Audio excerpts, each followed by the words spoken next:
Hey guys, this is John Moore of the Appalachian Channel, and here is another episode of Historic Downtown Clinton, and I'm here with Katherine Beck. Yep. And I'm having a hard time with her name. But this is her building, and we're going to look inside of it, and she's going to tell us the story of how she moved back to historic Clinton here, and she was raised here, went to college, got married, and moved to Atlanta and didn't like it, and she's going to tell us a little bit about it. Let's go inside a minute and talk in here.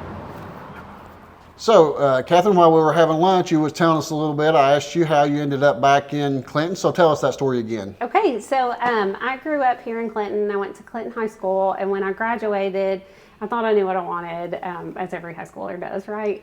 So I went to Berry College, which was a small school in Rome, Georgia, and I met my husband. We got married shortly after and moved to Atlanta.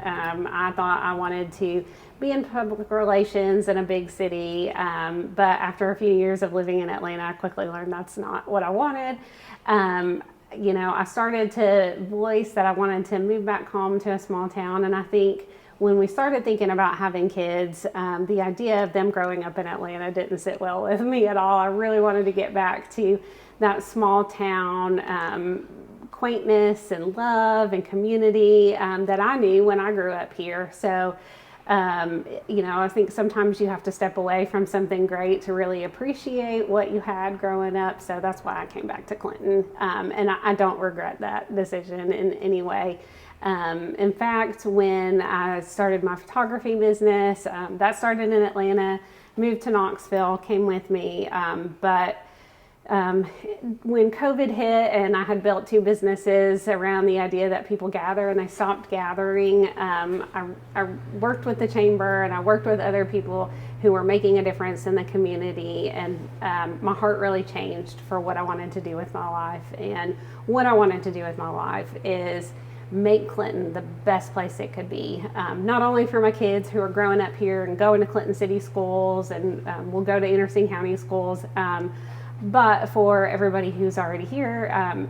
If you meet people who live in Clinton, you know that they don't feel moderate about Clinton. They feel very strongly about Clinton and their love for Clinton. So, I think it's my job to restore the history here and bring it back to life and help preserve these buildings that people love and listen to the things that the community wants to see in Clinton, and I think we're starting to see some movement on that. At least I hope we are. So you're talking about how you found this building and bought it, and then you started the Historic Downtown Clinton Association, Yeah. So when COVID happened, it was really an initiative that started with the chamber, but we applied for the Tennessee Main Street program to make Clinton a Main Street city. We were the 43rd city to get that designation in the state of Tennessee, and we're now part of the National Main Street, which is something that people look for when they travel. They will go to the National Registry of Main Street programs and look and travel and visit to those towns, because being a Main Street program means that town is working on revitalization and preservation of history. So that's what we're working towards. The chamber really got us started, but we gathered community leaders who really cared about the community to apply for this. And then once we were granted this designation, I became the director full-time, because I tried to do it as a part-time position, but I don't do things halfway. And so I'm full-time as the director of Historic Downtown Clinton now. Well, I appreciate you working with the Appalachian Channel, and we're going to go down to Hoskins at the Flats and the clock shop. I call it the clock shop. We're going to meet Joy, the historian, and go over and look at I call it the historic water tower now, I guess. And you really have a passion for it, because I see one in your window over there. Yes. Then you have one around you had a mural painted on the side of your building. Yep. Mm-hmm. And let's go around and look at that mural a minute. You want to? Sounds great. So tell us about your mural a little bit here. Okay, so back in 2018, my husband and I purchased this building here in downtown Clinton, and it was really the start of us becoming a huger part of the community. And we really believe in this community. It's something that we give our whole hearts to. So we had this mural painted about a year later, just as a testament to that. I'm here with Jinky, family member and one of the owners of Hoskins and Hoskins in the Flat. Hi, Jinky. Hey, Catherine.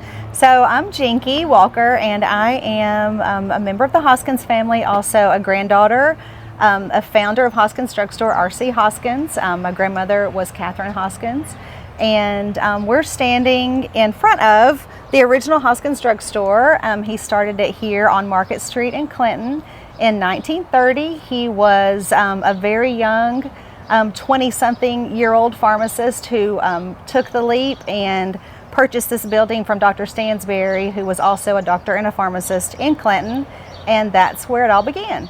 So the building that we're in here was built in the late 1800s, as far as we know. I don't know the exact date. There are a lot of interesting things in the building. We'll go take a look. But one thing in there for sure that you have to come in and see when you come to Market Street is the Old Town Canoe that was actually purchased by someone in 1940 from my grandfather. They ordered it. It was a custom build, and then they never came to pick it up. And so it still lives in the store today. So one of my favorite things that you guys always carry is some of the Americana and the flags. I think you guys are some of the most patriotic people I know. So tell us why you do these flags. Well, Catherine, you're right. We are hugely patriotic. I think it runs in the family on both sides of our family, and we are small town America here in Clinton for sure. I think this whole town, and especially this street, epitomizes that. We're very proud of this town, of the state of Tennessee, of our country, and so why not? In our opinion, you should show that year round. So it's springtime in Tennessee, but we are decked out in red, white, and blue. Love that. This cabinet is so neat. Tell me about some of the original soda fountain that was in here. So these cabinets are all original to the store. This is where the soda fountain was in 1930 until the mid-70s. There was a soda fountain right here where we stand.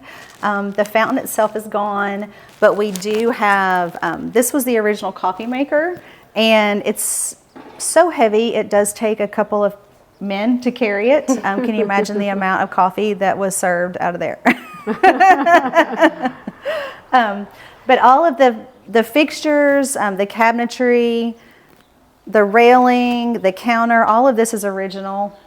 Tell me about this cash register. Okay, so this cash register is the first cash register that for Hoskins Drugstore. So this is the original 1930 cash register that he opened his first store with.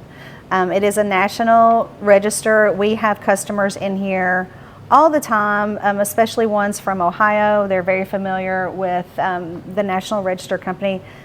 I don't know how to do it, but we have had some people that have opened the drawers and turned them upside down, and there is a special marking on them denoting who the register was made for.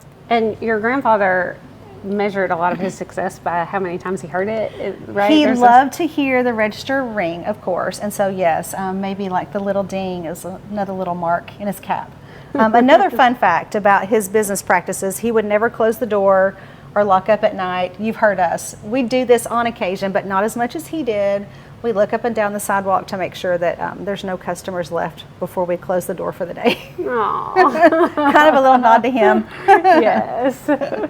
So this is this was actually the first prescription counter from 1930, and we brought it forward. It used to live in the back of the shop. But a fun fact about this is every day after school, Catherine brings her sweet children, and then there's a slew of other kids that walk from the elementary school, the sweetest school anywhere, and they come after school and they have their little candy treat and they tell us about their day. So this counter is special to us in many ways. It's nostalgic, and then it serves a purpose today too. Mm-hmm. And how precious and sweet that those kids will have those memories of coming here every day after school to get an after school treat.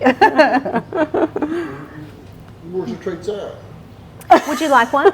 Keep them hidden. And we also have dog treats for any dog friends that come to visit us. So they'll jump up on the counter. Let's see the treats. Okay, we'll see them.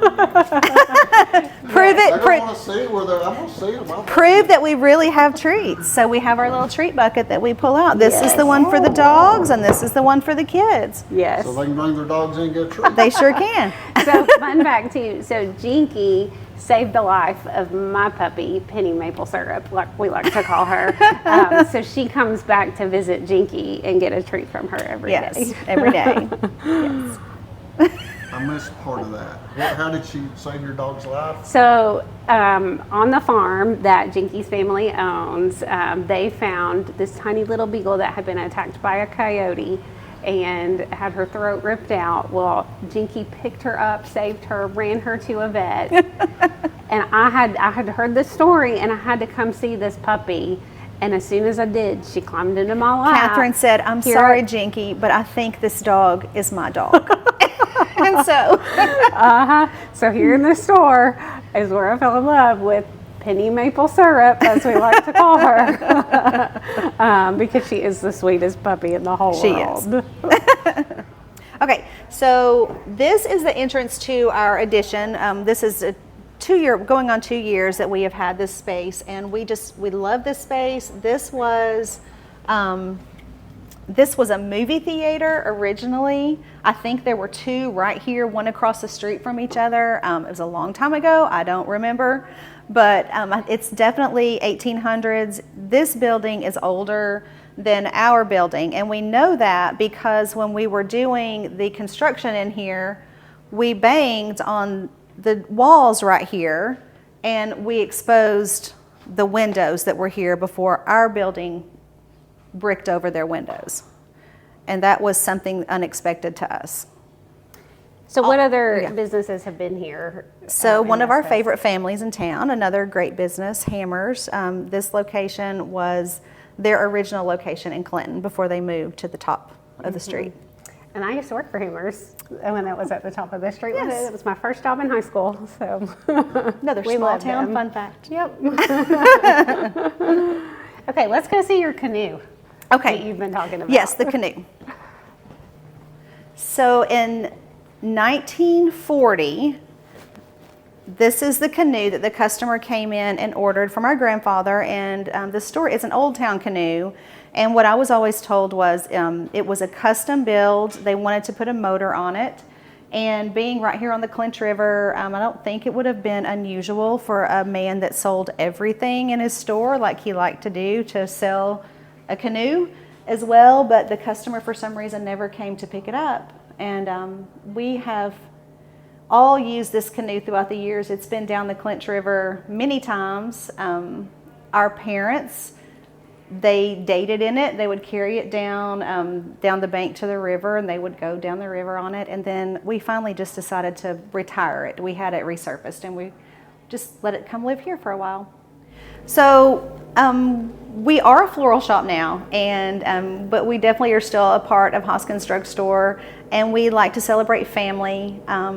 We love all the history that was started with our grandfather, but we also love to put pictures of all of our girls up here. Molly and I both have two girls that have grown up in the stores, just like Molly and I grew up in the stores. But we do have a few old pictures that customers come in and say, "Oh, that's me in that picture." Sometimes we do capture people in town, definitely family members. This is a picture of our mother and aunt and family that lived just right down the street. And then our grandmother, in that picture that's here at this store, those were soda jerks that worked here behind the soda fountain. And yes, they were called soda jerks. That's who made the milkshakes and did the sandwiches.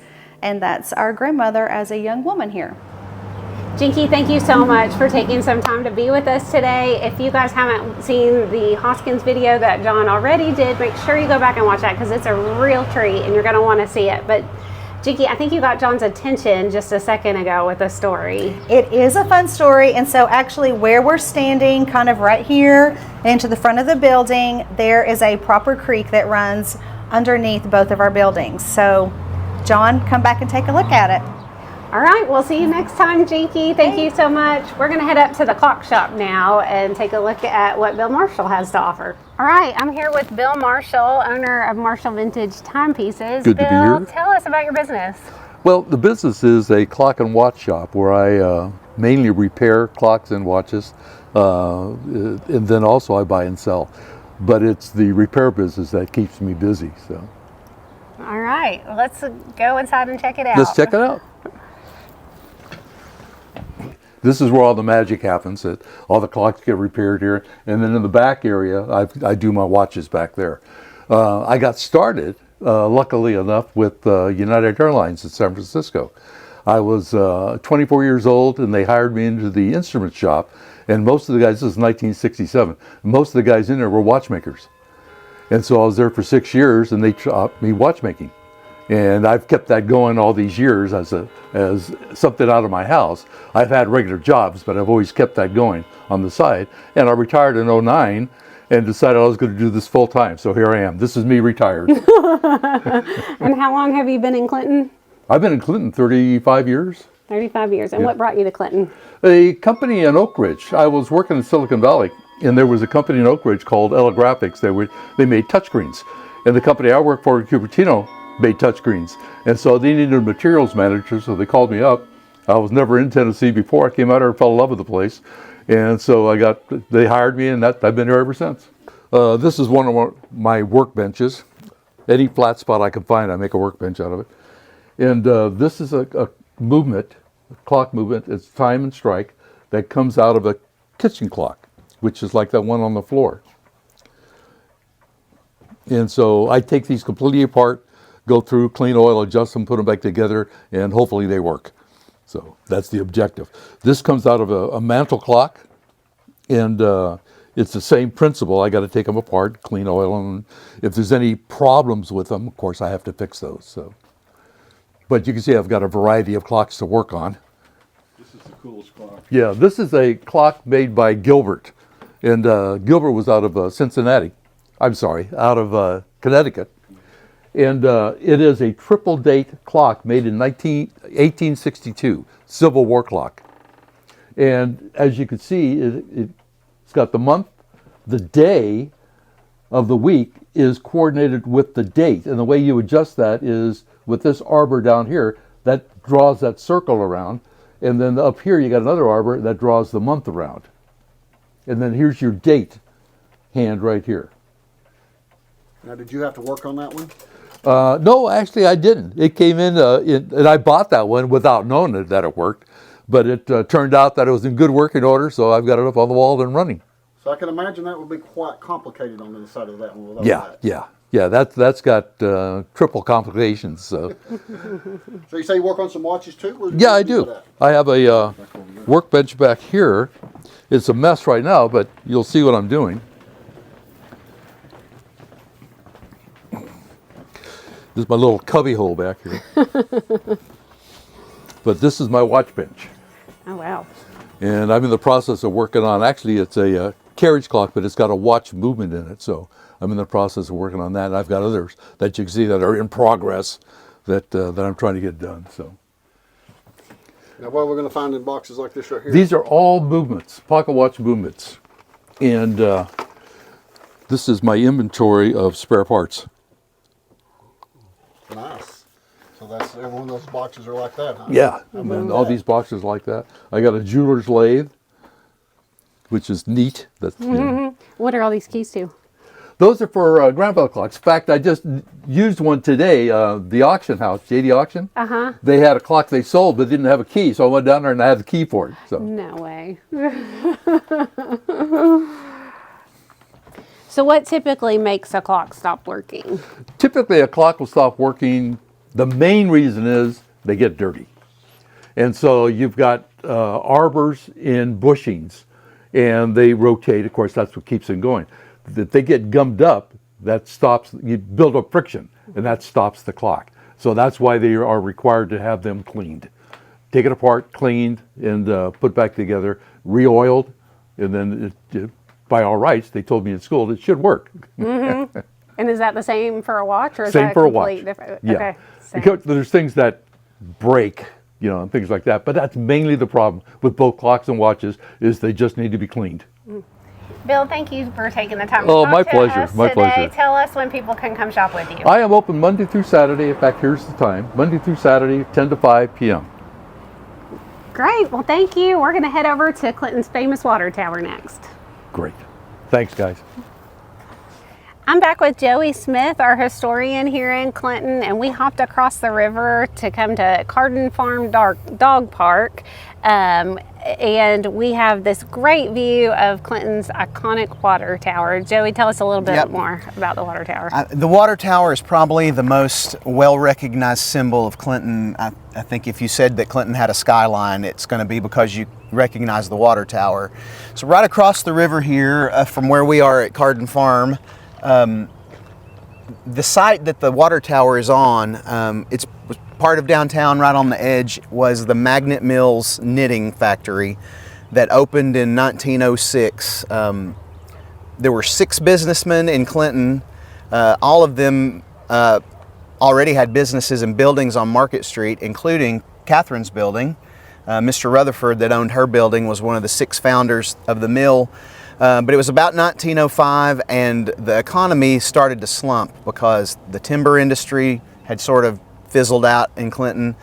There were some problems with the coal mining industry, so they said we need something for this city, and manufacturing was what they wanted to do. So they pooled their money and opened a magnet knitting mill that was right here. It was in operation until the late 1960s.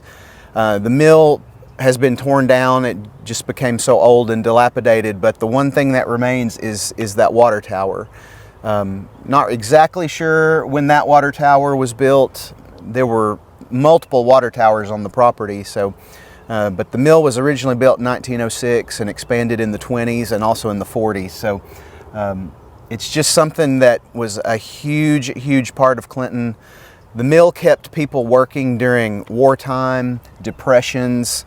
It almost lessened the impact of what was going on the world stage right here in Clinton. So many people worked there, and it was really one of the first places that women worked outside the home in Clinton. If you think about 1906 was kind of a different time, but they employed lots and lots of women from the Clinton area as well.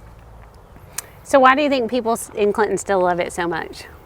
Well, you know, it's taller than anything else in town, so you see it and you recognize it. And I know there are still people around here that remember their maybe parents or grandparents working there. And from what I have read and understand about the mill, people would work there their whole lives. And if you were related to somebody that worked there, you were given preference to also get a job there. The folks that ran the mill, and especially names that we are all familiar with, like Mr. Kincaid and Mr. Crenshaw, they were the upper crust of Clinton society, and they ran the mill, but they were also beloved men.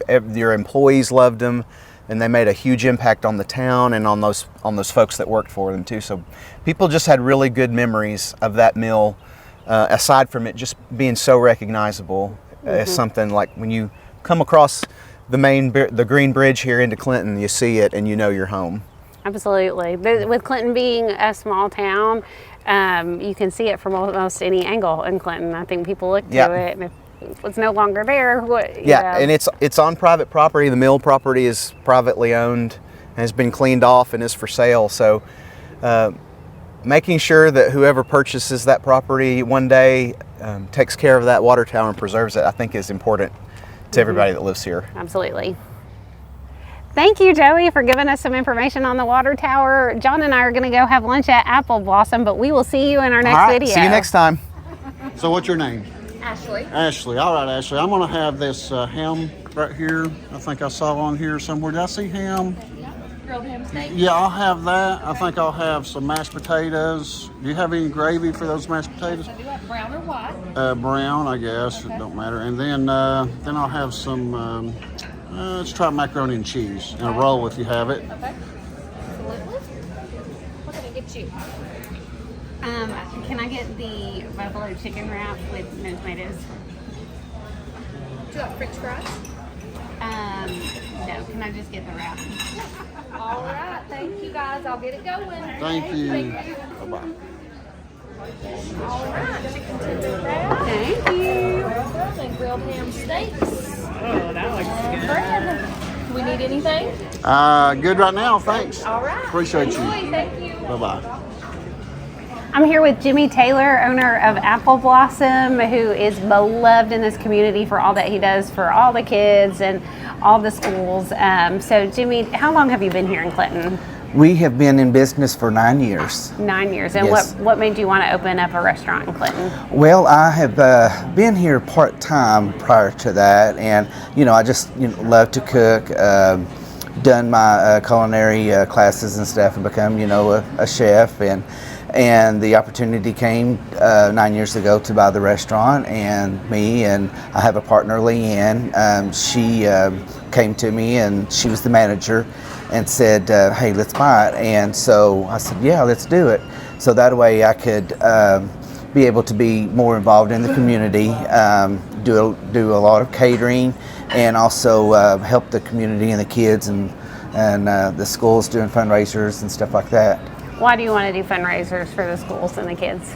Because I love kids. That's the most important thing. I just cannot see, a child do without, with anything, like in sports, if they need uniforms, to make them, look good, when they're out, on the field playing. Just anything that, the schools and stuff needs, if it's, books, things like that. I'll do any type of fundraiser for these kids. My heart is so big with helping the kids and stuff. Yeah, it shows in our community. Now, if people are new to Apple Blossom, what do they have to come in and eat? Just about anything. We have a very large menu. We have, home cooked meals where we do homemade foods like meatloaf, country fried steaks, hamburger steaks, fried catfish. That is one of our big top sellers, is our fried catfish. Fried chicken livers, just about any type of home cooked meal that you can think of, we do. As far as like sandwiches, salads, wraps, homemade desserts, just whatever anybody would like. We're here to feed the community, and we'll do whatever we can for people. Well, John and I had lunch here a little bit ago, and the wrap was always my favorite. So. Good deal. Good deal. All right. Thank you, Jimmy. Thank you. All right, guys. Well, this is another episode of Historic Downtown Clinton. And Catherine, we've had a great day, haven't we? A beautiful day here in Clinton. The last few Thursdays we tried to get together, it's been a little cloudy or rainy, so we wanted to wait till we got a beautiful day. And boy, we got some to see the water tower over there, and Joey talked about that. Yep. We got to meet Jinky at Hoskins in the Flats, and those of you who haven't watched the Hoskins video, the Hoskins Drug and Soda Fountain, that's one of the first videos I did in this series. Actually, that was the video after I did that. I thought, well, Clinton's such a neat town.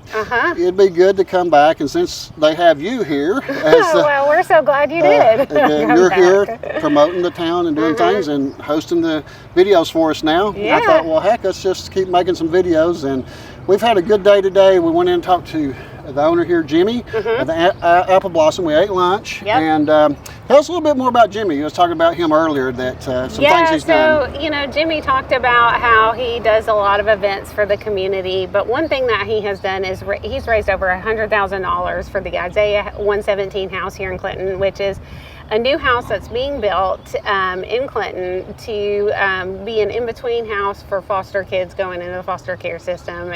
So they don't have to wait in an office. They can feel loved and take a shower, get a meal, be with someone who is just there for them. So it's a really neat thing that Clinton is doing, and Jimmy fully supports that. He shows it in almost everything he does. He really is a great asset here to Clinton. Tell them how much money you raised. Over $100,000. So That's great. yes, so that's definitely helping getting this house built and moving that along a little bit. So. Well, we're looking forward to coming back. Actually, my next video will be May 3rd. That's the Antique Festival. The 19th annual Spring Antique Festival. It's a wonderful show. I won't be here for the whole day, but I'll be here to film the food trucks. There'll be a lot of food trucks, a lot of vendors. I'm going to be filming behind the scenes. I'm going to show them what you called chaos of getting ready, of getting all the vendors. So it's very calm today. You'll see me running around and stressed out. So. I'll be chasing her around, filming her on May 3rd. I won't be here on the 4th. I'll be at R.M. Brooks General Store for the car show. But May 3rd from about 10 till 1 or 2, I'll be here filming. So if you're out, find me. If you want to be on the video, we'll put you on the videos. Let us know what you think about downtown Clinton. But downtown Clinton just really, you know, I came here as a kid from La Follette to Hammers, and we talked about Hammers, I think, earlier in the video maybe, but they started out right there in the building beside Hoskins of the flat. I don't remember if she talked about that on the video or not, but I know she told us. And I thought that was neat that Hammers started right there. And now they're out in a new building. They've been here since 1947. Anybody in East Tennessee knows Hammers because they got several locations. In my heart, Hammers is always downtown, but they did move down to towards the interstate, and we love them. They're a family, community-oriented business as well. And I grew up knowing the Calhouns and the Hammers family. Miss Hammer hired me, gave me my first job. Mrs. Calhoun was my Sunday school teacher, and we just love them. So we'll have to hop down there one day too. Yeah, we might go check out Hammers. And well, I guess I'm gonna head to La Follette, and you gotta go get your kids. Yep. Yeah, and we'll have another great day, and guess we'll say bye to everybody. All right, see you later. Bye.